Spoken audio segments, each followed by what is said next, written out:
ഇവിടെ നമുക്ക് US വന്നു കഴിഞ്ഞാൽ പുറത്ത് കടയിലൊക്കെ ചെന്ന് കഴിഞ്ഞാൽ അൽഫാം കിട്ടൽ വളരെ കുറവാണ്.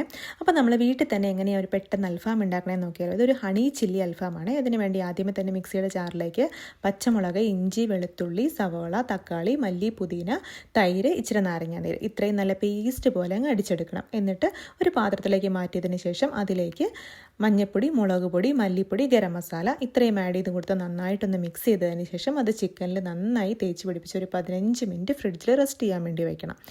അതിനുശേഷം ഈ ചിക്കൻ ഒന്ന് ഗ്രില്ല് ചെയ്തെടുക്കണം. ഞാനിവിടെ എയർ ഫ്രയർ ആണ് യൂസ് ചെയ്തത്. എയർ ഫ്രയറിൽ തിരിച്ചു മറിച്ചിട്ട് ചിക്കൻ ഒന്ന് ഗ്രില്ല് ചെയ്തെടുത്തു. ഇനി ഒരു പാൻ ചൂടാക്കി എണ്ണ ഒഴിച്ച് അതിലേക്ക് ചെറുതായി അരിഞ്ഞ വെളുത്തുള്ളി, സോയാ സോസ്, ടൊമാറ്റോ കെച്ചപ്പ്, അതേപോലെ തന്നെ റെഡ് ചില്ലി ഫ്ലേക്സും കുരുമുളക് പൊടിയും ഇച്ചിരി ഹണിയും ഇത്രയും നന്നായിട്ടൊന്ന് മിക്സ് ചെയ്തതിന് ശേഷം അതിലേക്ക് നമ്മൾ ഗ്രില്ല് ചെയ്ത് വെച്ചിരിക്കുന്ന ചിക്കനും കൂടി ആഡ് ചെയ്ത് കൊടുത്ത് ചിക്കനിലെല്ലാം ഈ സോസ് ആവുന്ന രീതിയിൽ നന്നായിട്ടൊന്ന് മിക്സ് ചെയ്ത് കൊടുക്കണം. ഇത്രയേ ഉള്ളൂ. ഹണി ചില്ലി അൽഫാം റെഡി. എളുപ്പമല്ലേ?